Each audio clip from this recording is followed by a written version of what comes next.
Welcome to Kick 'em in the Head, a podcast that takes an inside look at the world of mixed martial arts, featuring interviews with some of the top fighters from South Africa and around the world, with a focus on the EFC and UFC promotions. I'm your host, Yaw.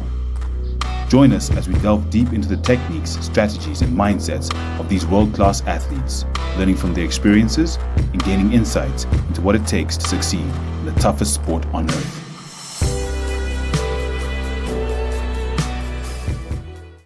Shaheed, how are you today? Yo, my man. I'm good. Wow, we have been blessed. We have been so blessed in this MMA world by the man up above. For the great MMA we have seen, my homie. But I'm gonna let you take it away and tell the people what they're in for. Yo. It has been a very fun period of fights. And I think the one that we're going to start with is the big one that we went to this past Thursday, EFC 108. Boom, boom, boom. If we had EFC 108. if we had a soundtrack, if we had a soundtrack, it would be Taylor Swift "Bad Blood" right now. You know what I'm saying? This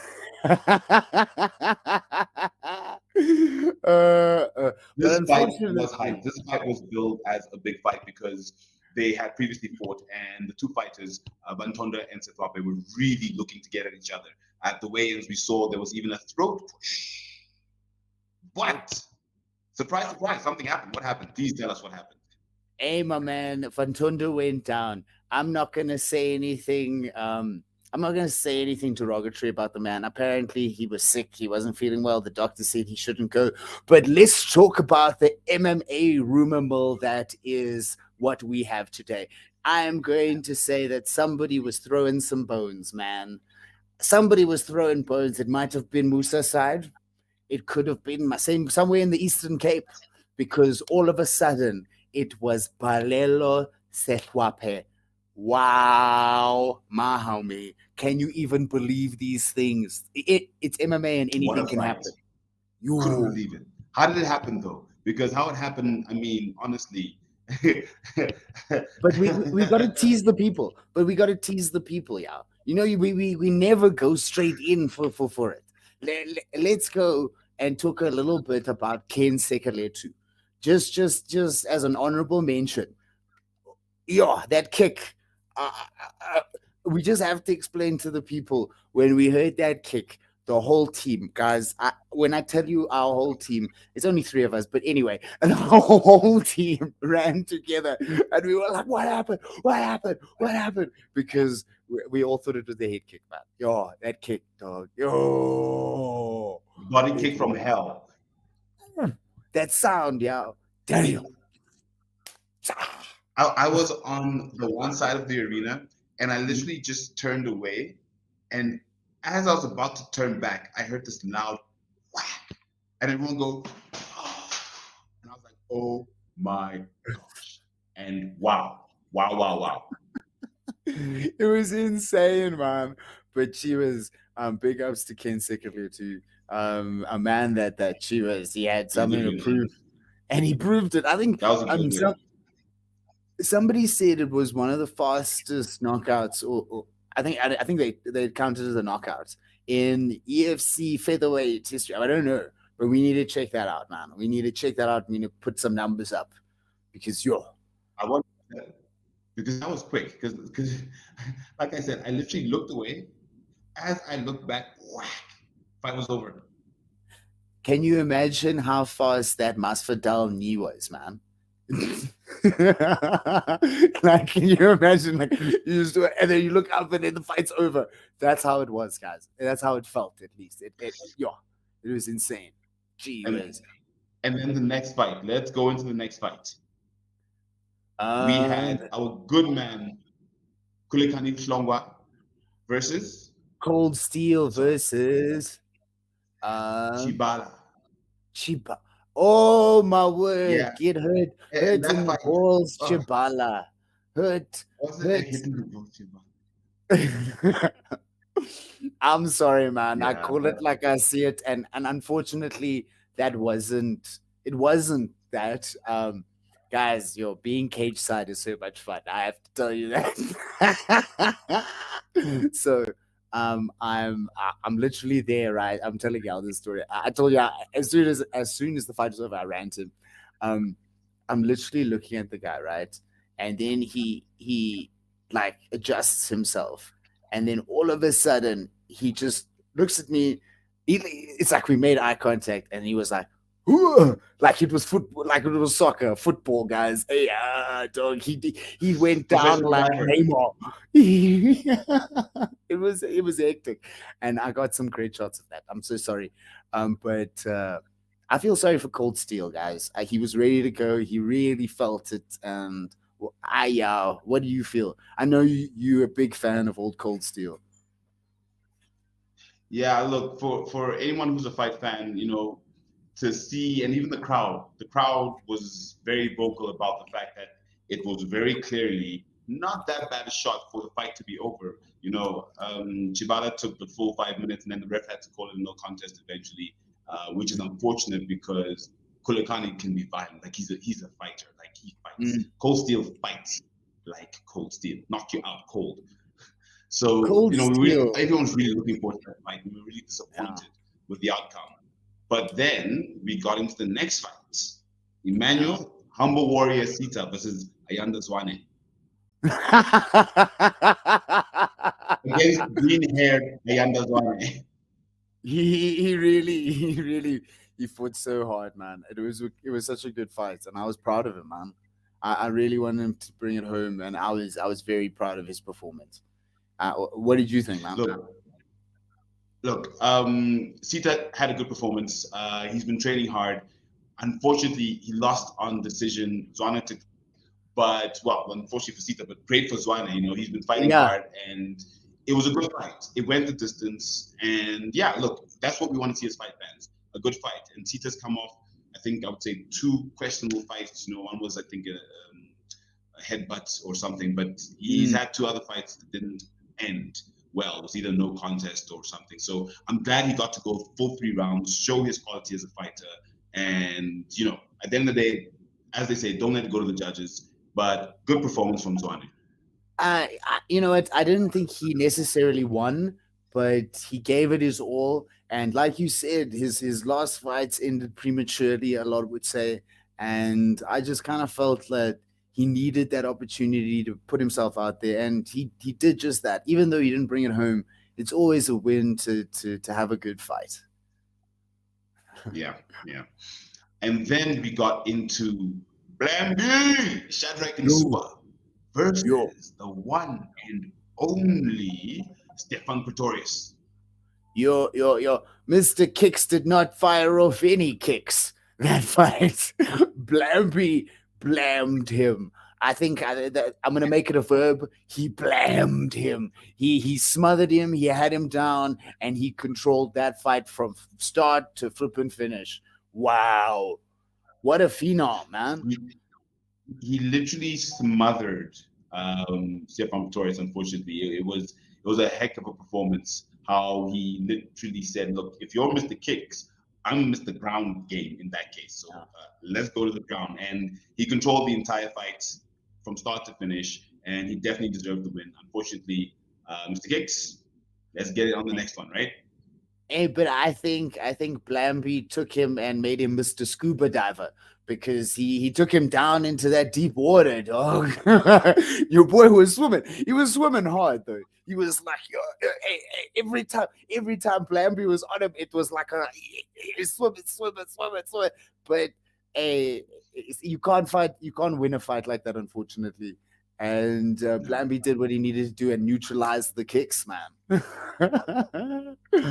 And I think now getting into the one that I was trying to rush into because it was so exciting.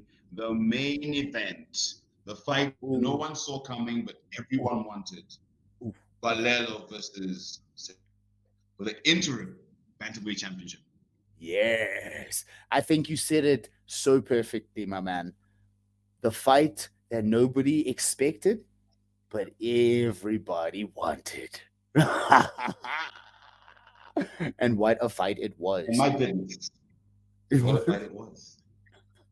I think first we have to mention big shout out to who we are now calling Terence Big Balls Black Panther Balelo, because he took this fight on 10 hours notice. Yes, 10 hours. They called him in the morning, and you have to watch his post-fight interview. They called him in the morning. They said, listen, the opponent is injured. Shannon the Terror Van Ton is injured. Do you want to step in? He said, yes. Called his client, said, client, listen, I have to go and beat someone up. I'll see you next week. Called his coach. They were on the flight to Joburg, and man, what a performance. Yeah. That is true championship quality, true championship game right there. You know what I'm saying? You know what? I have to give props to Terence. I kind of had a feeling he'd win. He went Super Saiyan, and it just he brought it, man, in a heavier division, no less. But I have to give props to Musa. He's got big dreams. He aims high, and he's always got time to talk to media. And I think that's a big thing that stars need to know in the MMA world, especially in South Africa. We're not very vocal. We're very humble guys, and Musa says things, man, and he's got big dreams. And I think that even though in his losses, he's had 2 title fights now in his last 2 fights, and I just want to give him props, and I just want to say to him, keep on pushing, man. That's what we need in MMA. It makes it spicy. It makes us want to watch. And just big ups to Musa and hey, Terence Balelo, big balls Balelo. Yo. What a fight, yeah. What did you think of their performances, though? What were you feeling from that fight? Everything you said. Unfortunately, Musa lost, but the entire fight, both guys brought it. And honestly, I think what happened was, I don't think Musa was expecting Terence's defense to be so good. Because if you look at how he lost his last fight against Gift, it was on the ground. So I'm pretty sure Musa's game plan was to, take him down, beat him up a little bit, because when it did go to ground, you could see a little bit of a resurgence from Musa, but unfortunately it wasn't enough. So I think that's really where the fight was. Yes. And Musa being Musa had the size on Terence. I mean, we didn't see any face-off between them, but you would see a considerable height difference, a considerable reach difference. And Terence played it like he was 10 feet tall, man. He played it like he was Israel Adesanya. The way he was getting out of the takedowns, the way he was getting out of the single legs, it was beautiful. But when Musa had him down there, Musa had control. And wow, Terence's scrambles versus Musa's strength. I feel like if Musa had gunned it hard on the ground and pushed Terence to his limit, maybe we would have seen a different fight because he would have had more ground control. But Terence definitely had the feet, man. There's the swagger about this kid, man. Every time we see him fight, every time he does something, every time he's on the mic, he's got the star quality. And I don't think that Musa lost more than Terence showed up and did something that people actually didn't expect him to do. And that's it. It's so hard when you have 2 good fighters and nobody gets knocked out and and it comes to a decision. We can make arguments for both, but for me, it's firmly Terence because on the feet, he just had something, and it was special. It was very, very special. And I don't think Musa lost the fight more than Terence won the fight. You know what I mean? and I think, like you said, on the feet he had it, and the key was staying on the feet, 100%. But someone who couldn't stay on his feet is Jordan Zebo. Now, PFL just had PFL Paris, and my goodness, what a night of fights. But we're going to talk about one fight, the main card, someone that the UFC did not take up. Cedric Doumbé and someone who, well, I've never heard of, to be honest with you, but I saw his training videos, and man, he's jacked. He's a good fighter. Justin Zebo. Wow, How did man. that fight go? I'm Please tell me. you know what? I'm actually a little bit. I'm actually a little bit embarrassed. I didn't watch most of the fight. Yeah, I am not a PFL man. I'm gonna say it openly. But after seeing the information that you showed me and the stuff that you telling me here, man, I need to start watching more PFL. So, The only guy I know in the PFL, unfortunately, is Don, and I talk about him. Hey, man, but you need to give me more. You need to give me more information, dog. Tell me what's happening here in Paris. What's happening? speaking of Don, we definitely need to get Don Madge on the show. Don, we love you. We talk about you all the time. We're definitely getting him on. But what happened was a 9-second knockout. Hi, boy. By the way, preceded by a head kick. So Jordan, it wasn't Justin's. Jordan Zebo. Jordan Zebo went for a head kick. Okay. Missed the head kick, blocked, left hook, fight's over. That literally was the entire fight. Gee whiz. I didn't even see it was in the PFL. I saw the highlights. I didn't even know it was in the PFL, my homie. PFL. Sure, dog. You see these quick knockouts. So PFL Yeah. Please continue. I'm so sorry. Yeah. PFL seems to be bringing a little bit of spice and a little bit more fire. So we also have someone who, I wouldn't call him one of our favorite fighters, but on social media, he loves to trend, Derek Brunson, who's also joined the PFL. And Mr. Super Saiyan himself. Mr. Super Saiyan himself. I'm very keen for old Derek Brunson. You know what the best thing is about when these stars leave the UFC? You get to see how good they actually are and how high a level the UFC fighters actually are. Because we've seen it with Corey Anderson. Corey left the UFC. He went to Bellator. You know, I love the back alley promotions. Yaw has to tell you guys about like the outboard promotions like Karate Combat and PFL. Me, I talk about the dirty ones, like what's that Russian fight, the Russian bare knuckle fighting with the hay bales around it. That's my scene. If you guys are doing that, please invite me. I'm up for it. I love it. I love watching it. I'm not gonna fight, but I love watching it. But yes, man. Corey Anderson going to Bellator and then proceeding to have such an amazing run is just shows how good he is and how high level the UFC is. So Derek Brunson coming into the PFL, I think we're about to see how good he is because he was very dominant. He had that dominant run in the UFC, and then he just got stopped. So we'll see what happens. I mean, who made him Blood Brusso? In that fight, he was Blonde Brusso, and then who did he fight against? Was it Blonde Derek Brunson? Yes, I'm not sure who it was. I said who. I can't remember that fight. Somebody made him. It was so funny because he was Blonde Brusso, and then all of a sudden it was Blood Brusso, and it was like, oh, dog. But that's how high level the UFC is. Just take that blonde hair and throw a little bit of red. So something interesting with you saying the higher level of the UFC. Chatri Sityadong of One Championship about a week and a half ago said, or he made comments in press conference about how lower level the skill of the UFC is. Although we'll be chatting about that later because we have one more fight night to talk about.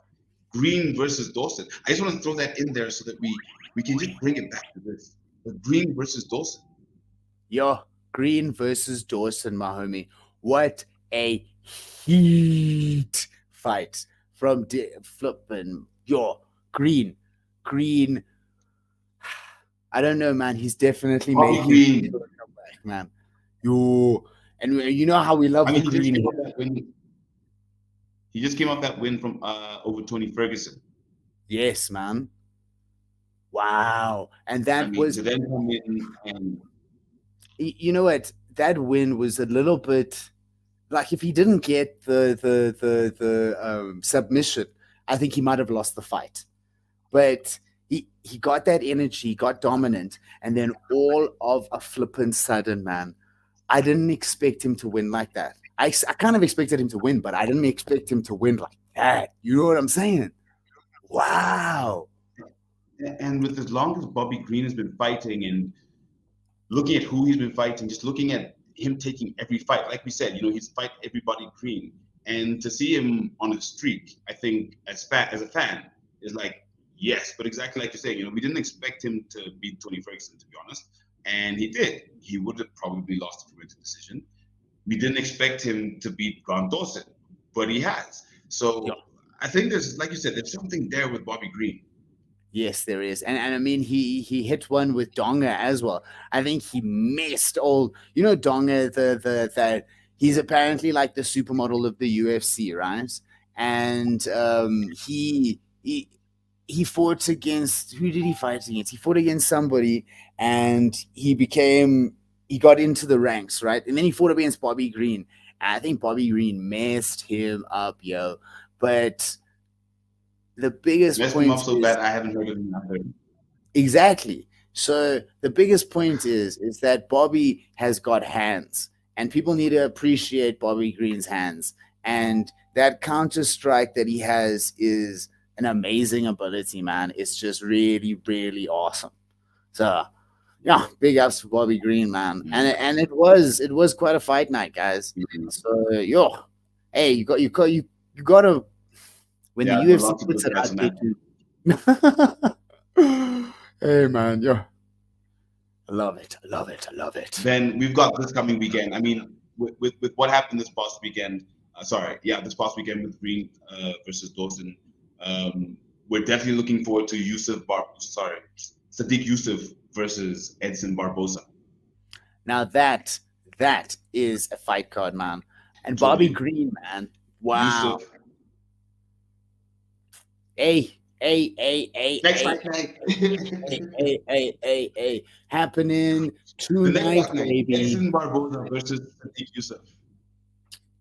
Now, this is an interesting card. That's what you were saying. This is an interesting card. Hey, man, this is good. Sometimes I forget myself here sometimes because the MMA is so intoxicating. Sometimes you just get the thrill of the energy and the blood and the fighting, and you just get caught up in it. Like with this fight. Edson Barboza has apparently been looking so jacked. Well, not apparently. He is looking so jacked. It is insane. But he has been coming off a couple of losses, and this is the time in a lot of guys' careers where, like RDA, like Tony Ferguson, we saw it with Chuck Liddell.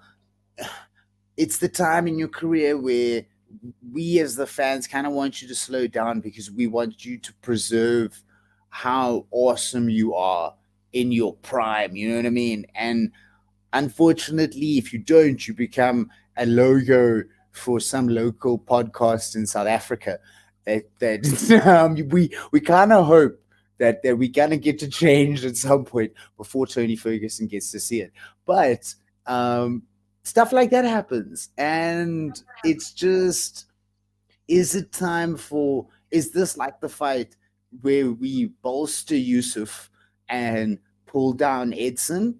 Or is it the fight where Edson proves that he's still here, still featherweight, still awesome, still relevant, and gets a string of fights and maybe gets a title shot? Because I don't see that being realistic, in all honesty. Max Holloway fighting Ilia Topuria, that Max is going to destroy him. I do not see any way that Topuria can beat Max. And then not even on the ground. Not even on the ground, because it's not going to get to the ground.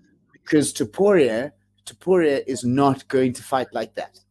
He's going to come in there wanting to knock out Max to make a statement. And if you do that with Manx, we know what's going to happen. But if he takes it to the ground, he does have legitimate jiu-jitsu skills, and I will never take that away from anybody. Look what happened with Juliana Penne. I mean, it's MMA and anything can happen. That should be our catchphrase. Kick him in the head. It's MMA. Anything can happen. But it's in Barboza. We're sure not is that Cameron Simon is not going to lose to Christian Rodriguez. And that is, I think, the most exciting fight for us on the card. Hey, man. He was supposed to fight Bryce Mitchell, right? Oh, no. What was it? Mm-hmm. Is it Bryce? Who is he supposed to fight? There was a bit of controversy around that fight. He was supposed to fight Terence Mitchell. Okay, I knew there was Bryce Mitchell is the featherweight. Yeah, Bryce Mitchell's the featherweight. Terence Mitchell just lost the last fight night to someone, I can't remember. But yes, he was supposed to fight Terence Mitchell. Now he's fighting Christian Rodriguez. Yeah, so I think Terence Mitchell would have been a very big test for Cameron. Rodriguez, I'm sorry, Rodriguez. I'm South African, so I have to admit you're probably going to get pummeled. It's just the way it is, my man.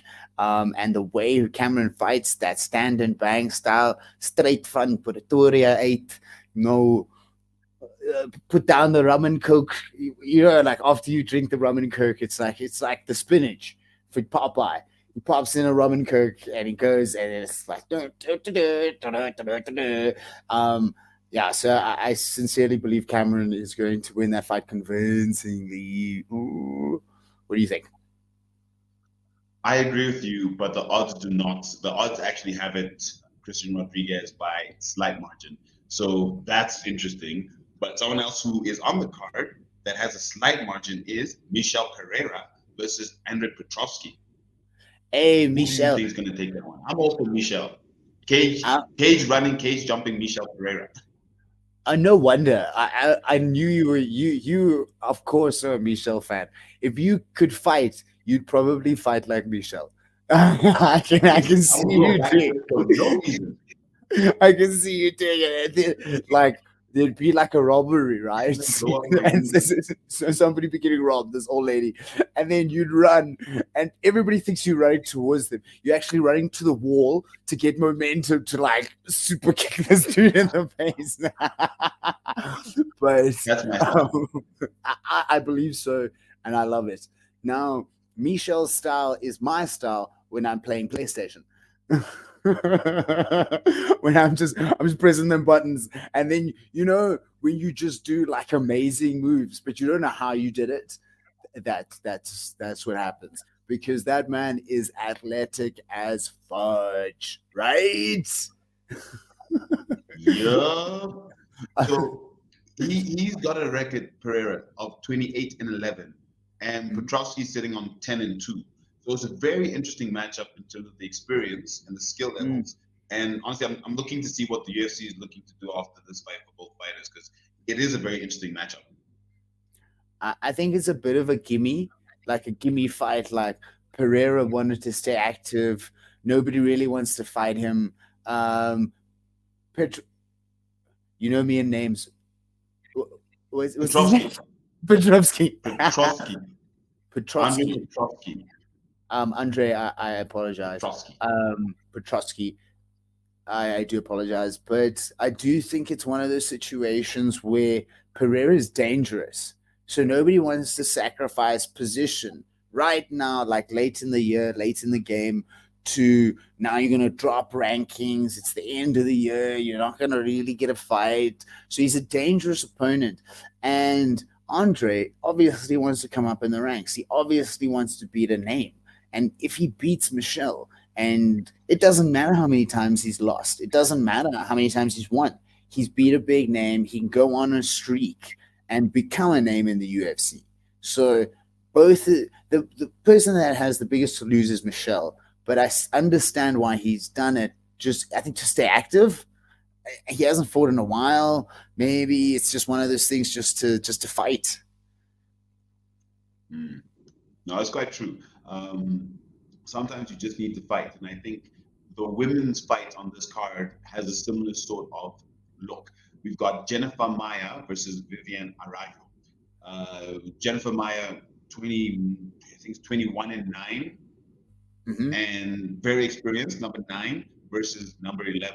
So, it's a mid-table fight. And but also I very think interesting. we're going to see it. Yeah, I think we're going to see a lot of those, not a lot, but I think in the fight nights now, because there's fighters on the top of the card that want to stay active. There's fighters at the bottom of the card that want to come up. And I think we're going to see that a little bit in the UFC just to see this. Have you seen that matchmaker sweepstakes that they had? Then this guy won, and all of a sudden he's a matchmaker now, which is pretty awesome. Maybe this is his style. Maybe it's a little bit of his influence. I know he only came on recently, but maybe they did some chats there because it does seem like a good way to matchmake. I do enjoy that vibe. But you're 100% right, because Vivian Arajo is 11-5. Similar to how Petrosky was 10-2, and if you look at Barboza, Yusuff, it's also a similar thing where Yusuff is 13-2, and Barboza is 20. What is he? 20.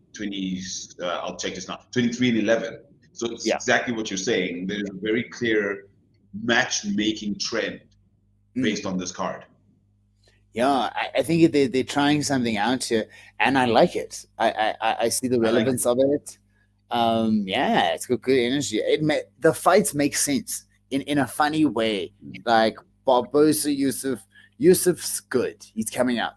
Barboza is good, and it's a good fight because he's got a lot of fans. I'm a Barboza fan. We all know his head kick, man. That roundhouse. I'm sorry, I can't remember who it was, but that plank. Legendary. It was hectic. It was deep, man. It was very, very deep. But yeah, I like the trend. I like the way it looks. And maybe this is a formula, guys. Maybe this is a formula for matchmaking.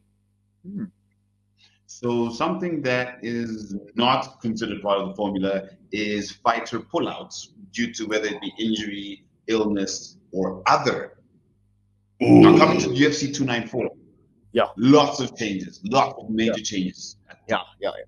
Hey man, it's just I think the best thing about what's happening is that we can see a clear likeness from the UFC to the EFC.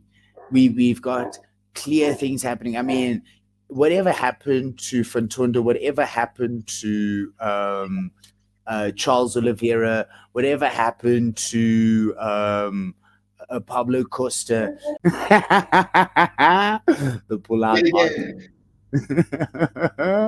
But you know what, man? As we've seen in the EFC, from these fights. Saying pull-out artists is ironic from me because I have 3 kids, but keep going. You expose yourself like that. Expose yourself like that on the internet, bruh. But that's what it is, guys. We real up here. We are real up in here. That's what it is. So we had a little bit of a pull-out from Frontunda. So unfortunately, not unfortunately. Fortunately, we got Big Balls Balelo versus Musa Bad News Seth Wape. But now we have created the Champverse. Yeah, I love this. I love the Champverse vibe. Can you give me a little bit of insight to what you think is going to happen between Usman and Chimaev?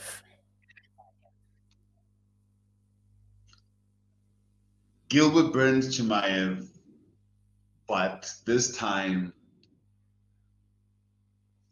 it goes to judges again, and Chimaev gets it on points simply because he's coming up and he's had more time to train at middleweight. Usman is on 10-day notice. Yes, he's a great fighter, but he was welterweight. We don't know what he was doing post his loss to Leon, but based on that, And the fact that one, they're both great wrestlers, amazing Yeah, wrestlers. We've seen yeah. what they've both done. You know, what Chimaev did to the Leech, what Usman did throughout the beginning of his career. So I think Chimaev on point simply because they're not going to be able to knock each other out. They're both going to have good takedown defense, but on the ground, so yeah, Chimaev points.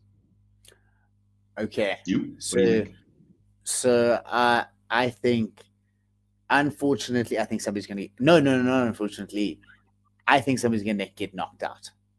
So the the thing about somebody that's unknown, what I believe, is that nobody understands their style. Like Khabib had this amazing thing, sambo, and sambo is not really an understood style within the Western world, right? So he had this distinct advantage, and he'll always say sambo is the superior martial art. And if I think if we got to see more of Khabib, like we got to see more of Style Bender, we would have seen him lose because somebody would have clocked his style. Somebody would have seen something because the more you fight, the more you learn. So now Usman has this distinct advantage of understanding Gilbert Burns very, very well, right? Because they're training partners, they're best friends, they're very good They chums, fought. right? They fought together before. They fought against each other before. Yeah. So, and they had that title fight, right? So Gilbert, having fought Shemaev, he can come and train with Usman now, being good friends and being previous training partners. He can help him get ready on a level that Usman has beat Gilbert. But Gilbert's got an amazing fight IQ. I think he could give him an insider scoop into Chimaev. And we saw Chimaev get rocked hard by Burns. And we know that Usman's got that same power, maybe even a little bit more there than Burns. So, and we don't really know what Chimaev can actually do. Um, I was actually surprised that the Gilbert Burns fight was so competitive in a way. I kind of expected some sort of knockout. I was kind of I was feeling it. I wanted it, especially the way this guy talks. And he did prove himself to be a monster. But is he a guy that like an unstoppable boogeyman? I don't think so. But I definitely think somebody's going to get knocked out in this fight. Hamza, maybe. Usman, maybe. I don't know. I love the fact that it's like this huge unknown, but there's huge variables in there. Now, yeah. Tell me about Alex Volkanovski the Great. The Great versus Islam Makhachev. Big balls. Volkanovski stepped in, same as Usman, 10-day notice because unfortunately Charles Oliveira was sparring too hard, cut his eye, and pulled out of the fight.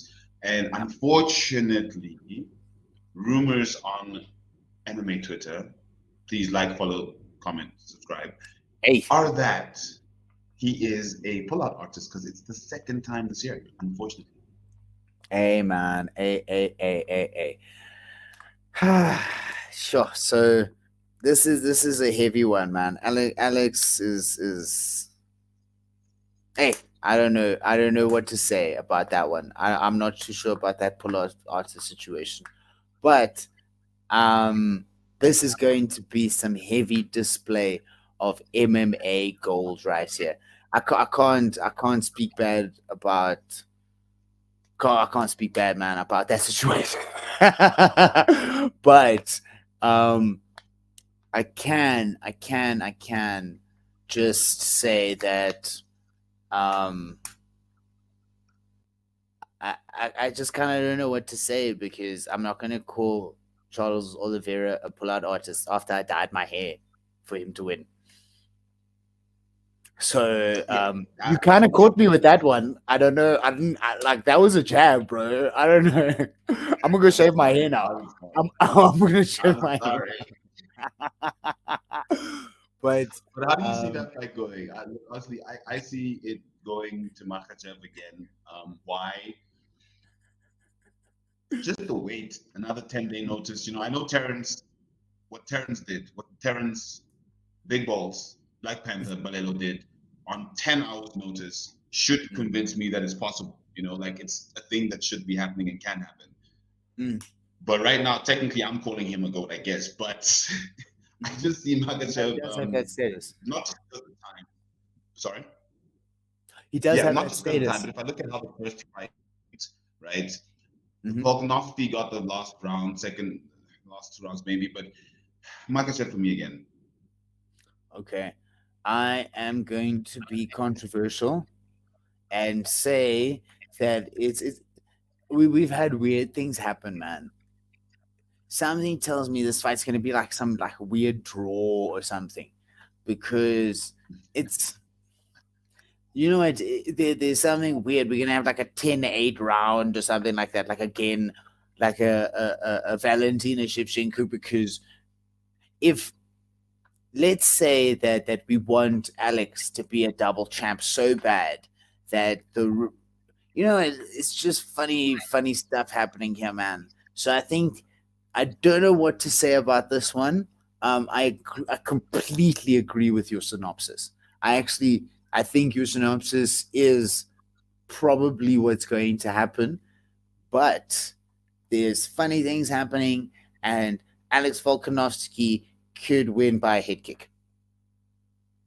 Could you imagine that? Wow, the dream. I think that's the dream. Head kick, double champ. Head kick, double champ. I mean, come on. That's the logo change. Like, I don't know why we're trying to change the logo so hard, but we're just hoping someone gives us a head kick. It's because if we ever interviewed Tony Ferguson, it would be flippin' awkward. Right? Right. Can you imagine? I'd feel so bad. I'll sit there and I'll be sweating, dog. He's gonna be staring at this and be like, "How you made that your logo, man? Huh?" Be like, no, I didn't actually choose it. Throw me under the bus, why not? But I know someone who wants to throw someone under the bus is Conrad Seabi wanting to throw Dino Bagattin under the bus and vice versa. And EFC 109 is coming, and there's a lot of bad blood in this fight, and I'm really looking forward to it.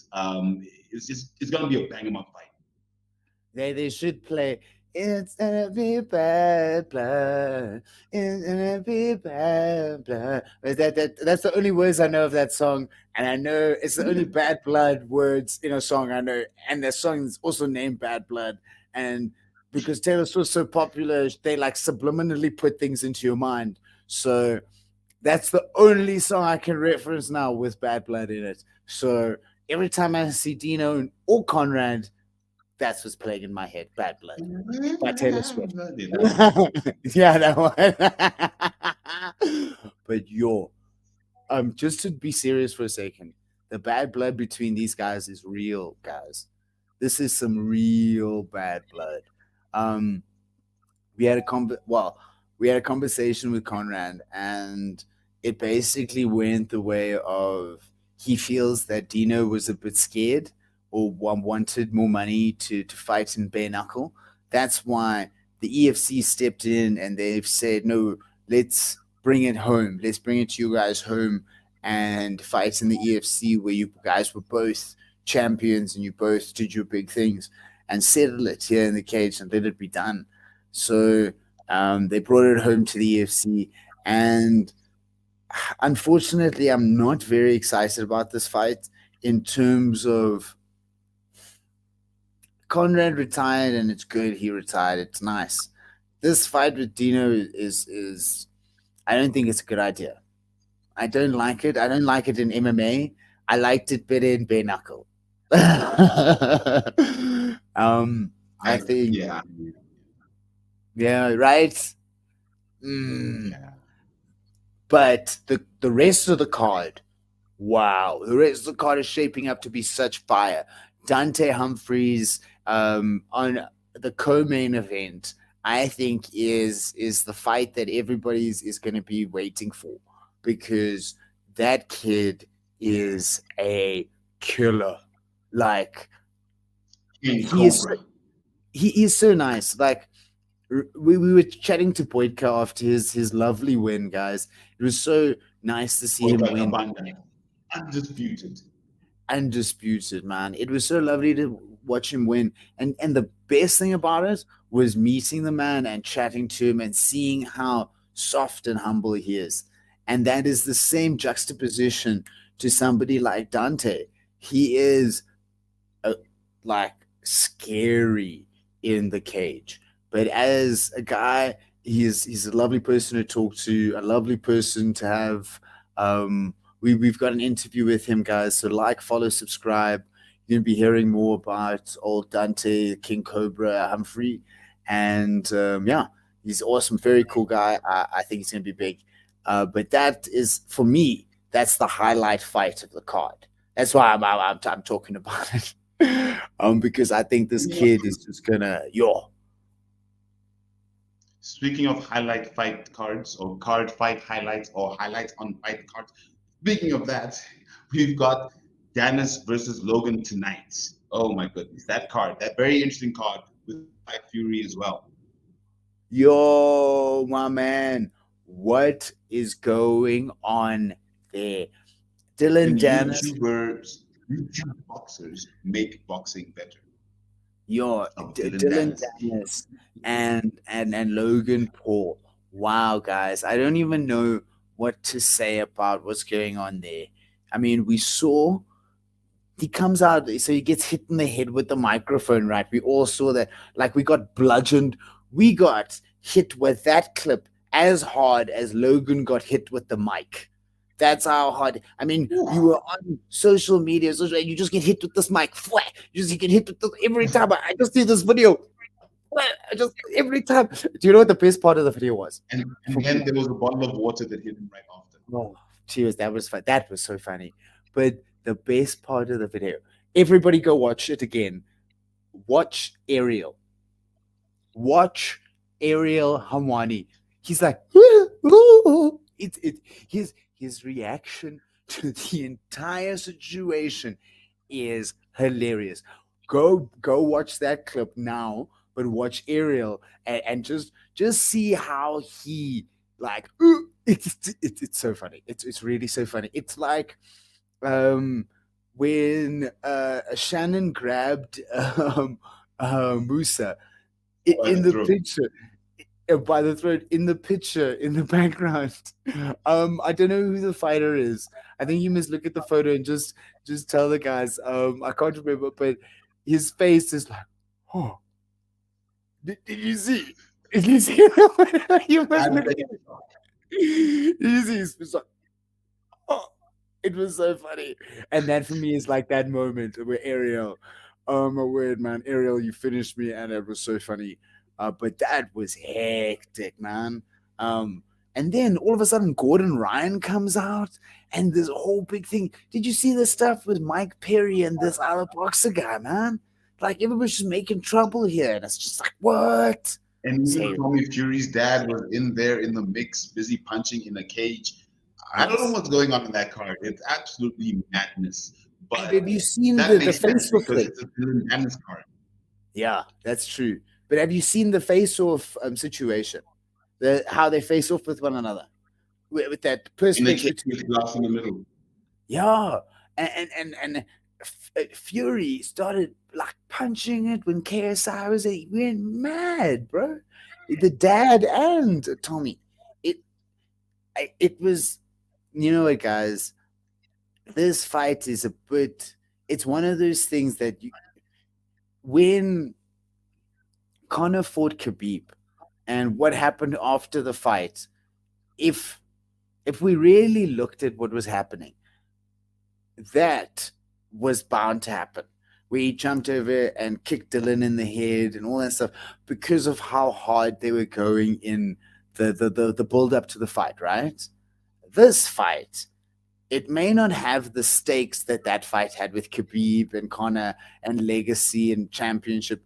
This fight has the same emotional value. And I can't help but be scared for what could happen after the fight. You know what I mean? Like, just everybody erupts into a frenzy. It doesn't matter who wins, but people are jumping over things, trying to hurt people for real. And like, it's already a fight and people are already hurt for real. So I just hope it just doesn't get out of hand. But other than that, content gold. Right? Speaking of content, we have 2 more weeks to go until another Fury, the Gypsy King, Tyson Fury fights. Well, let's call him for now the baddest man on the planet, Francis Ngannou. Oh my Yo. goodness, that fight is so scintillating. Oh, like so exciting. Like, Do you know what? As a boxing fan, this fight, this whole situation, this whole thing that's happening makes me think, like, what the hell is going on?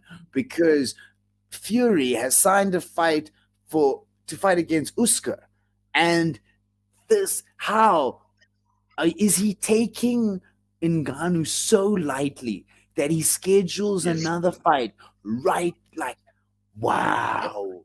And you know what? that is the ultimate smack talk. That's the ultimate smack talk. Exactly. And do you know what the scary thing is? Is that that's the only man in the entire planet that could do that to Francis Ngannou. That's scary, man. And it's scary to think if Francis knocks him out, how it's going to impact the entire boxing situation, because Fury could get sued for millions. I mean, if he's actually signed a contract to fight Usyk, and this fight is going to happen, I mean, they can sanction it, but they can put in the stipulations. If you get knocked out and you can't fight again, you're going to pay millions and you're going to forfeit and you're never going to fight again. So the stakes in this fight, I don't understand I don't understand it, but it's furiously entertaining. And I just, I love the puns. you know me, man. You know me. I just throw them in. But I don't see how this goes down, man. I don't know. If Ngannou wins, it'd be awesome, but it to destroy Fury. It would actually destroy him. But if Fury beats Ngannou, it would make Fury. It would be like what everybody kind of expects, because Fury is a boxer. He's probably one of the best boxers in the entire world. But Francis Ngannou he was a boxer first before he was an MMA champion. And that's just an interesting thing, because if we look at the boxers, the real boxers in the UFC, we've got Sean O'Malley, we've got Max Holloway, we've got Topuria, we've got a guy like Mike Perry, that's the bare knuckle champion now.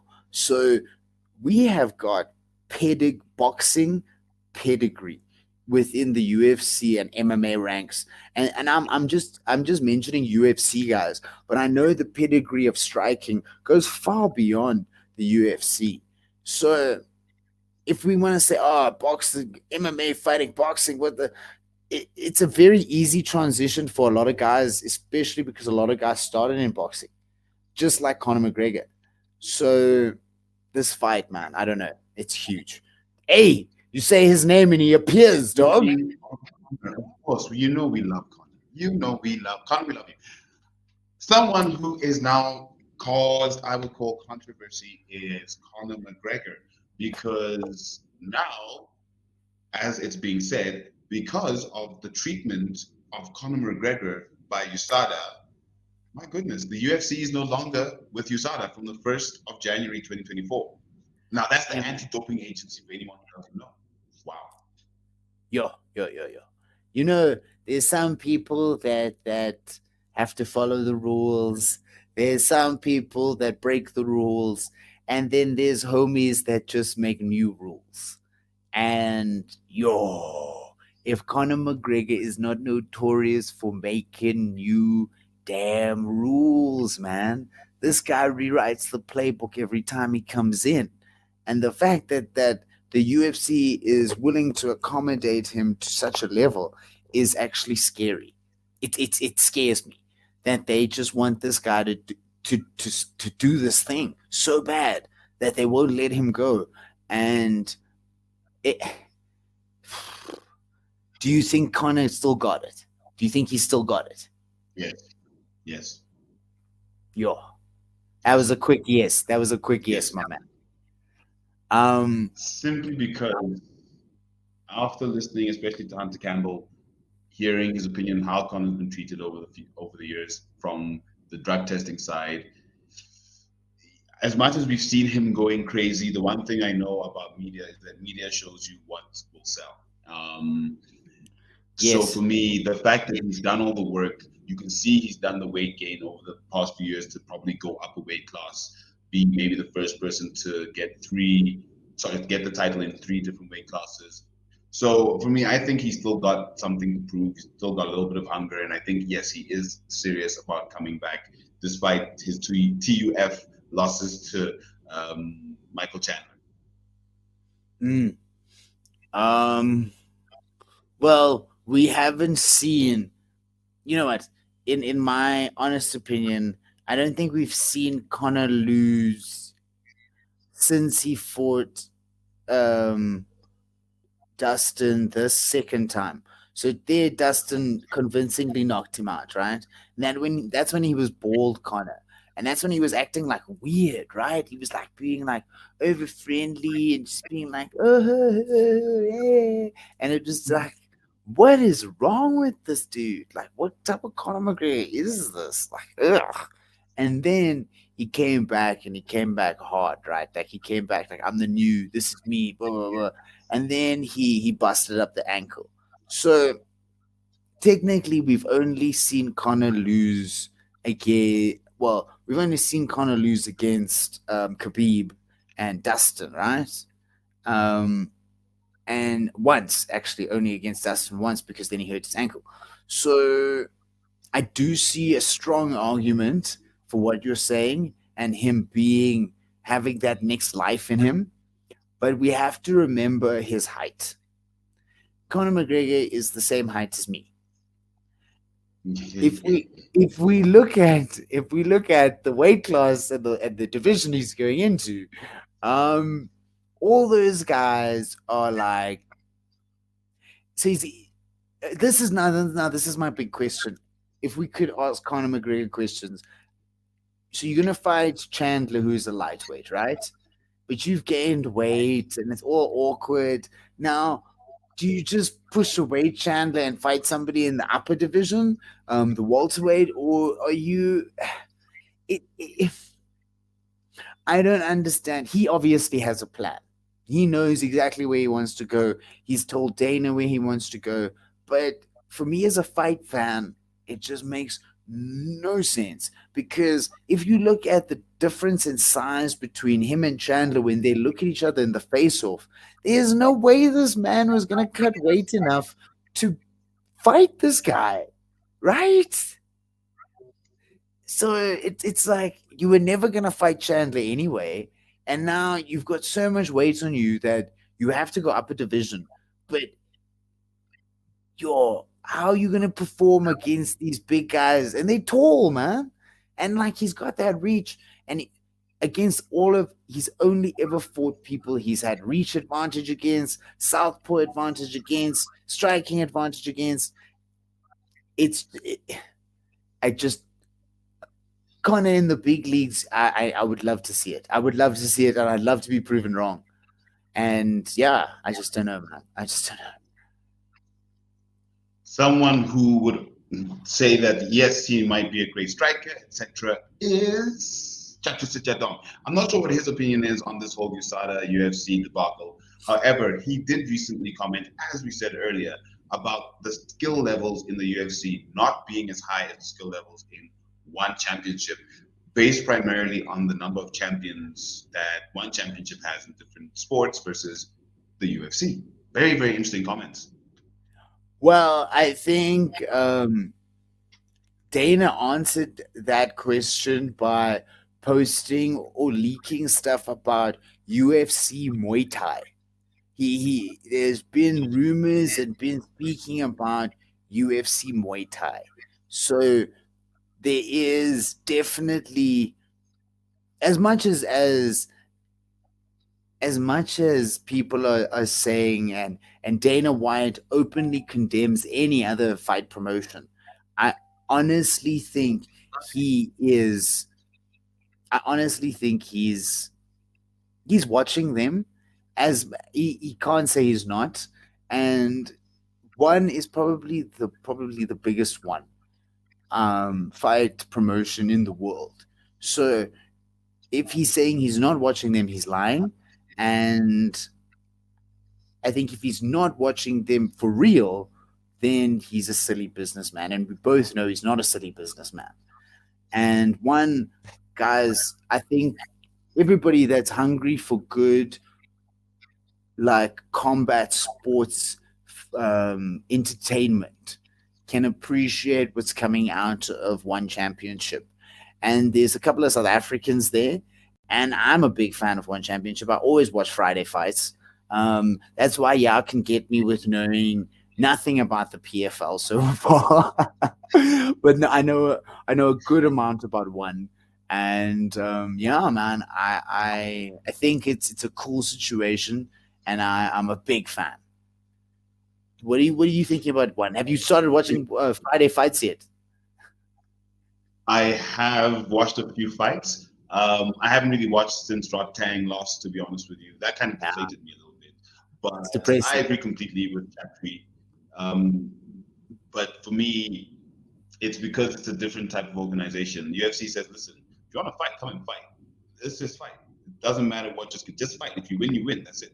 Whereas one, because they have multiple sports, not just MMA, naturally you would have multiple sport champions coming in because this is people trying to compete in different types of sports levels, etc. So for me, he's right. Definitely you have a higher level of striking, you have a higher level of competition, but that's not what the UFC is for. UFC is to say, Sean O'Malley, we don't care what your level of striking is. Come and beat anybody, everybody, come, because you can and you have. So he's right, but okay, it's not as entertaining. Do you know what the UFC has been billed as from the very, very beginning? The UFC has been basically like, I think Joe Rogan said it in an interview. He was like, what would happen if a jiu-jitsu guy and a striking guy fought each other? And what would happen if a wrestling guy and a striking guy went at it? Who's got the better discipline? The karate guy, taekwondo? Is it sambo? Is it jiu-jitsu? And that's in the beginning of this, it was always about that. And then it turned into MMA, where we take all these different skills and you merge them into this one thing. And then you have one singular strength, and then you build everything around that strength, right? Unfortunately, and that makes you like a street fighter because you can use anything. You can use a knee. You can kick to the head. I can take you down. I can ground and pound. And with one, it's like, okay, that's a boxer. That's a Muay Thai. That's a Muay Thai. That's a Muay Thai fighter. That's a jiu-jitsu artist. And we all know that it's great to be that one thing, right? And it's great to compete in that one thing. But if I had to fight you, just straight up, like Sean Strickland fought Israel Adesanya and basically put him into retirement. Right? Because now he doesn't want to fight again for a while. But like that was a street fight in a sense. It was just a straight up, like dirty fight. And that's what the UFC always is and always will be to me. And everybody can say, like, oh yeah, that different disciplines, yeah, awesome, awesome, awesome. But let's go and fight now. And that's what the UFC's always been, and that's why I love it. Ah. Speaking of, I love it. It's time for Do you know what it's time for? Fighter of the week, Yes, baby. It's time! This week, look, like you said, I'm always going to go first, so I'm going first. Yes. My fight of the week has to be, and because I really don't believe that, notice is a thing that gives you any sort of edge, even though your opponent is trained for someone else, is Mr. 10 Hours Notice, Terence, the Black Panther, Balelo.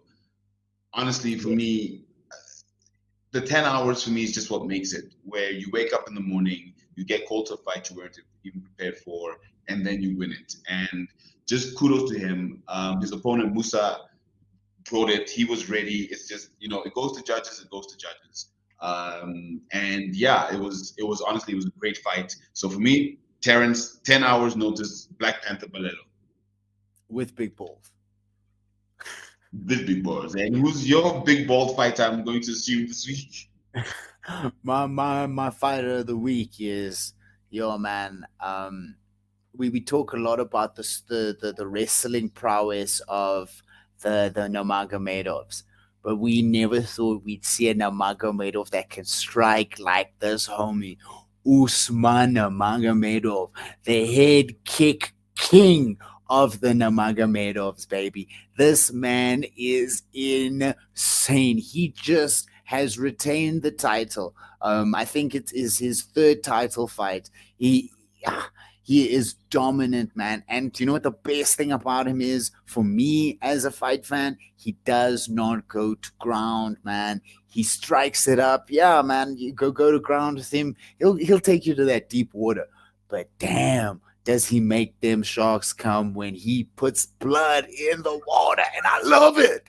I love it. I love it. I'm such a huge fan of this guy. One day when I meet him, I will give him a great big hug and say, my brother, I love you. I'm such a huge fan. Cheers. I'll be honest with you. I don't really know much about his career or him. I just know that he's the brother of Khabib. And it's amazing to hear that he is the head kick king of the Nurmagomedovs. So I'm definitely going to look up some of his past fights and see exactly what that's about. I mean, yeah. It's amazing, man. No, man, it's amazing. You have to treat yourself. If you love the head kicks, guys, like, follow, subscribe. We always be posting that stuff. We always be posting local head kicks. Hey, guys, quick one. If you've got a local head kick, if you've got something to say about some head kicks, send it on through.